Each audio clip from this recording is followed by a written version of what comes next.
About a year ago, we were talking about the Idaho Freedom Foundation and their increasing influence with legislators at the State House. The nonprofit began in 2009 as a self-described free market think tank, but they've since evolved. And these days, they claim their mission is to, quote, make Idaho a laboratory of liberty. When we were looking into this IFF influence last February, it wasn't too easy to find many lawmakers who felt free enough to speak to us on camera about them or how they might be a problem.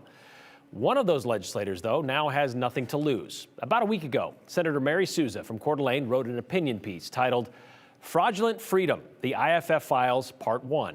In it, she touched on some of the things we reported on a year ago. So our first question today, why speak out now? Well, I've seen this about Idaho Freedom Foundation for a really long time, but I've also seen them change over the years in a way that I don't respect. And so I haven't been able to say that out loud because of my position in the Senate, but now I can explain what they're doing is wrong.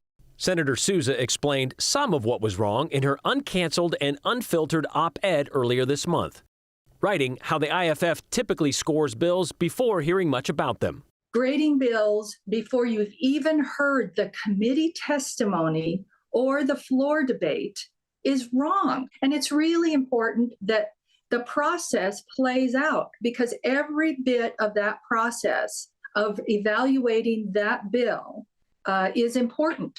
It's important to all the different 35 districts in the state. About 5 years ago, Souza wrote, she tried to talk to IFF leaders about their tactics and about how they were losing credibility with the Senate. I suggested some changes that might give them better information, and they wanted nothing. They wanted none of it. Why do you think that is?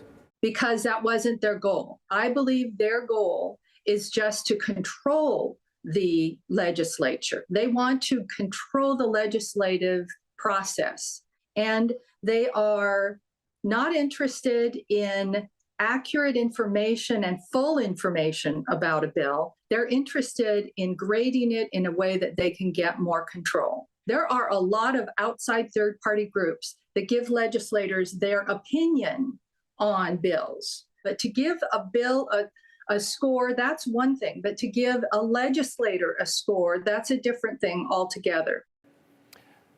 Senator Souza said she would sometimes see those scores attached to computers, both in the House and sometimes on the Senate floor.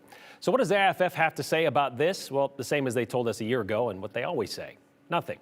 At the end of her IFF essay, Senator Souza said she had much more to expose, and she told us there will likely be several more chapters to share from her IFF files.